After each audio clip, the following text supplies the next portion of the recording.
Hello, beautiful people on the internet. Today we're going to take a look at a game that I just played and I got really upset because I wanted to make a live game video about this, but it somehow didn't record and that was really annoying. So I'm not going to bother too much with this video, but I just want to get this out there and still show this video because I think that there are so interesting decisions in here that really matter. So if you like this kind of content, make sure to hit the like subscribe button, and yeah, I'm just going to get this started.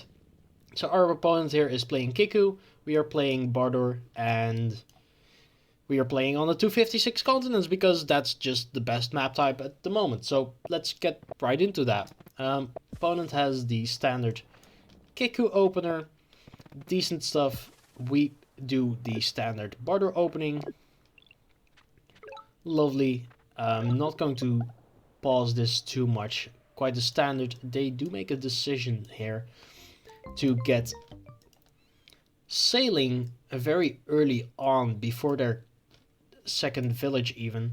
Because they didn't find a village on turn 1, they decide to skip ahead and get sailing out there. We, on the other hand, are way more conservative, and I'm really trying to get this poly champion style of playing into my system. What these people do quite often is delay decisions, more important decisions in the early game, to the latest possible moment. So that's a little bit of a trick that you might enjoy as well. And one of these things here at our turn 2, as you can see, we could have chosen to just grab organization, or we could have just grabbed forestry, but we decide against that because we don't have a reason to choose anything. We could also go with riding, but on this type of map, riding is usually not the greatest, so definitely some interesting choices that I could have made that I didn't make yet.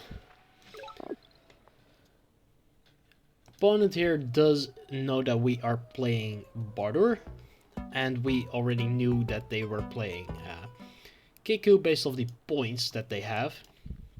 So that's interesting that we got to see that. Yeah, they probably recognized this terrain and they were like, who the heck plays Bardoor on continents? That is not the greatest choice. And I was like, darn right you are, and I do not regret it because it led to quite an interesting game. See, here we get org as well as forestry, and that is quite interesting because we can now upgrade that city and take a workshop, while we also have forestry now. So that is interesting, and that leads me to a very great economy. And that is interesting about Bardoor is that even though they have been nerfed quite substantially, they are still quite great, actually. But they're not the greatest. That's a very interesting detail. This turn I was incredibly aggressive with my plays. Look at this. So we captured that village. We upgrade our capital here. Get some resources. Was it this turn? Oh no, it's next turn. Look at the economy difference though. At the end of turn 4, our opponent here was looking at 5 stars per turn, whereas we are looking at 10 stars per turn. We doubled their income, mainly due to the decision that they made to not get like a what do we call it, like an in-between technology, I would call that, like maybe organization or hunting would be quite good because it could help them with the economy, but they didn't. So that's interesting. Here they got hunting. Probably the best choice, but they couldn't do anything with it because they... Wait, did they do it pre-capture even? Oh yeah, they did. But look at that, they went onto the water at turn 4. That is incredible. And that is incredibly scary to look at when playing Barter or anything remotely close to that. So I really think that they were definitely in a position where they should win this game.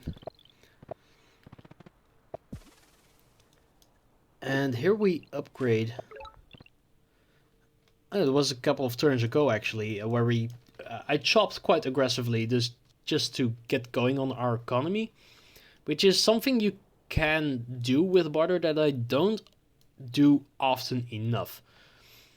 It is really the thing that makes Barter a very interesting tribe still to play. You can either try to play the long game by chopping as few as you can possibly do and try to go from there with your forest. But a great player, they know how to chop. They chop all over the place when they can do it. But deciding when to chop and when not to chop, that is incredibly hard. Here they upgrade their city, move on to a ruin, get a explorer that really does go the right way, and they see a village over there, and I think that they are incredibly lucky with this type of spawn. The only thing that they didn't have that would have been perfect is if their village here called Nuki, if that was one tile closer to their capital. But it really wasn't. So that's like the only thing that would have been great for them.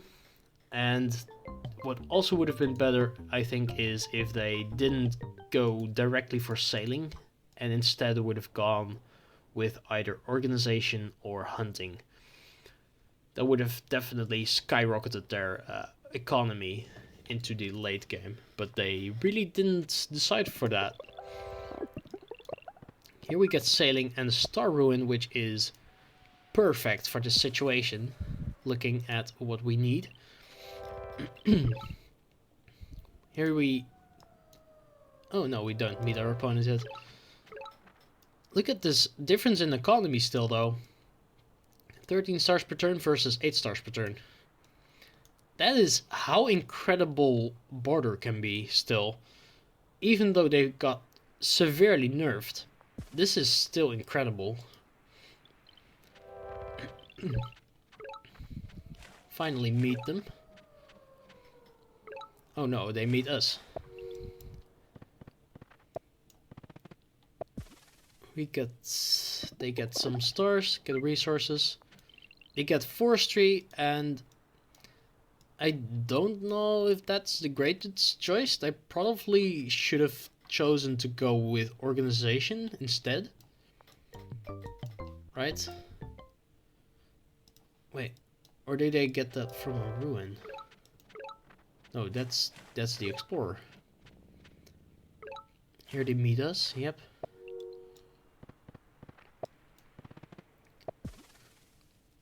Yep, they get the resources, and yeah, they get forestry, which I think is a misplay.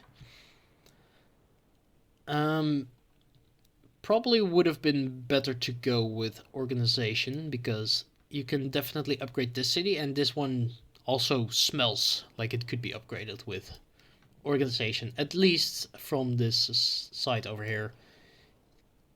We probably should have grabbed organization instead of forestry.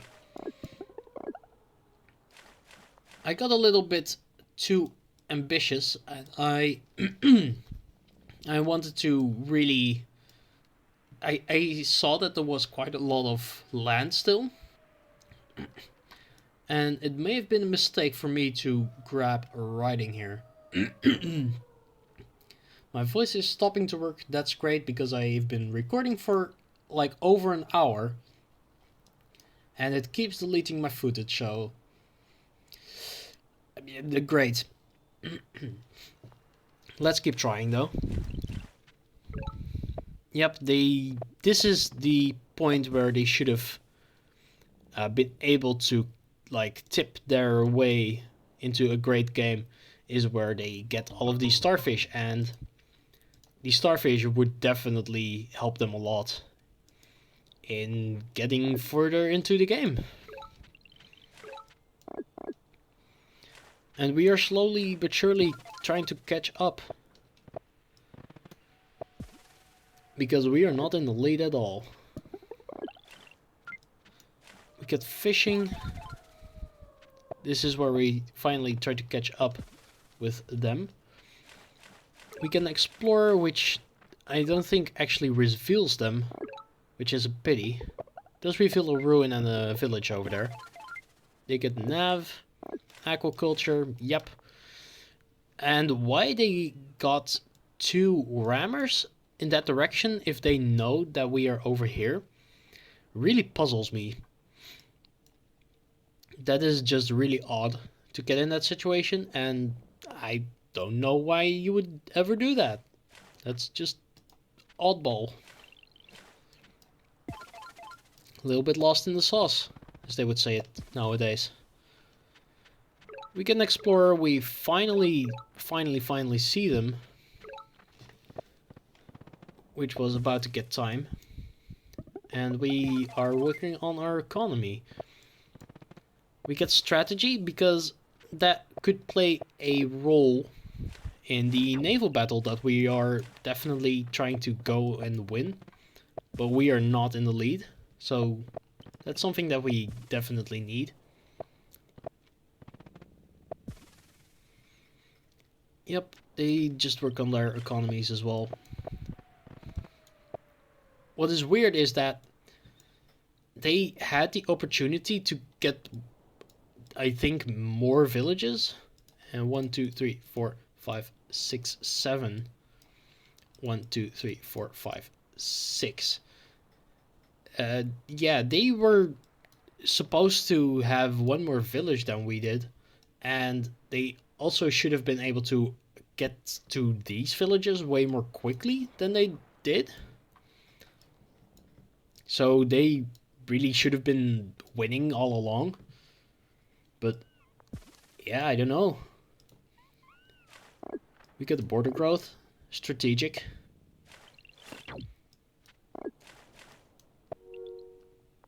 And they get like a very aggressive kind of play here, where they make this bomber, and that bomber is just trying to fiddle us out of this city, which is not going to work because we can. It's like playing open card.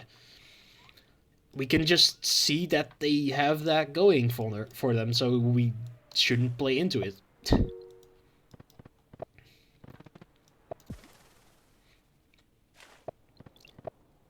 Look at that economy difference still, though.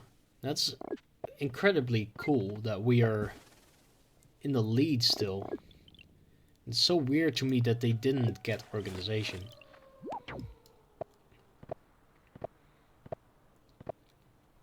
Yes, here we get our first giant. Zupa units. Get climbing. They really needed that ruin, they felt like. Which is just weird to me. But oh well. Get some resources. Now we are not even winning the economy game anymore. Also look at the amount of villages. 1, 2, 3, 4, 5, 6. Whereas we have 1, 2, 3, 4, 5, 6 as well. But ours are way more clustered than theirs are. They are quite a lot of spaces between them. Mainly because of the water that they get to expand from. So that might be a little advantage that we have. We get a workshop. Those defenders are really putting the work in at the moment. And this little trick here I like to do because putting just a defender on something like a one wide gap allows you to block the movement while not investing too many stars. You probably should have seen that already in the IMO game, and if you haven't already, just check that out after watching this one. Right, let's continue. They get the star ruin, which is definitely the best kind of ruin, except for maybe like a tier 3 tech that you really need. They get riding over here. Don't think that they should have taken that. It's not really worth it, I feel like. Maybe also work on not being too dependent on your navy. Look at how the navy that they have is so concentrated and that we are just boxing out everywhere. Particular. Yep, we get some resources. That is lovely. It's too bad that they can see that we put that radar over there. Yeah, I don't know what they were trying to do with the riders.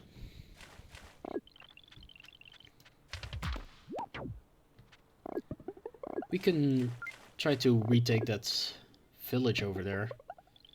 And we get the archers, which are definitely an interesting choice here. I wouldn't say it is the best choice that I could make, but to me at the moment it made sense to me to try to snipe some of their naval units while also trying to push them back on the land with defenders combined with archers. And that really works, apparently. Let's go back to their turn. They get aquatism. I feel like that's just not a good choice in this case. You don't just get aquatism when you don't need it too much. It's just something you get in the incredible late game if you really want to, but otherwise no.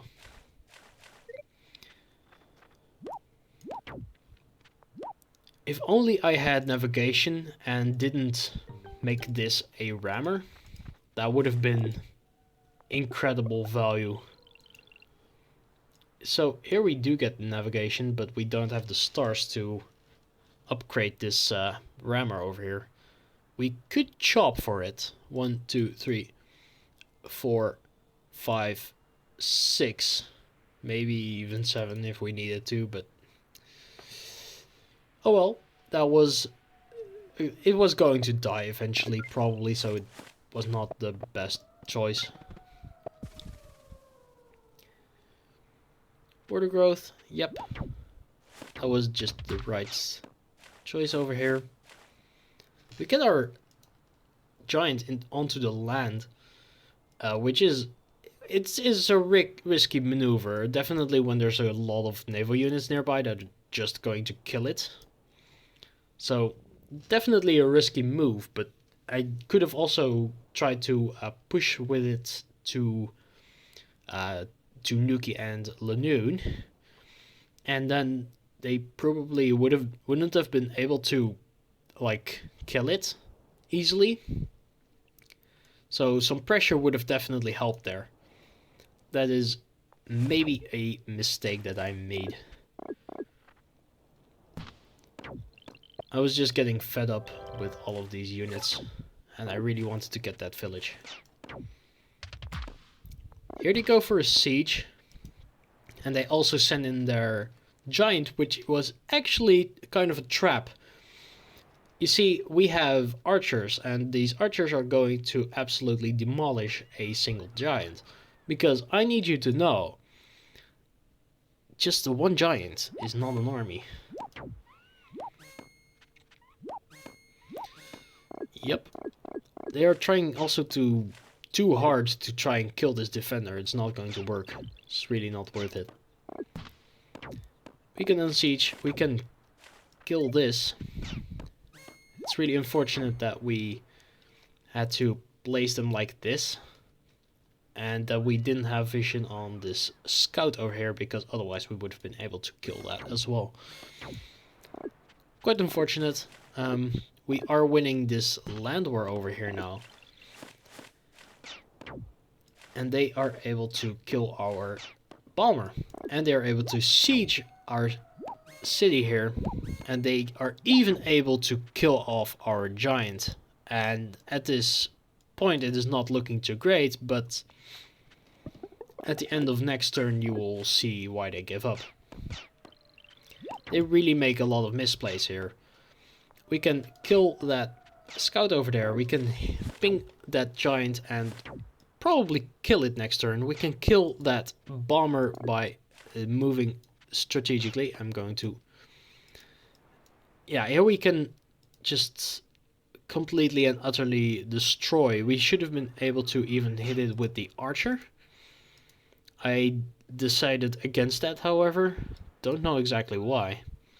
Probably because I wanted to be funny or something.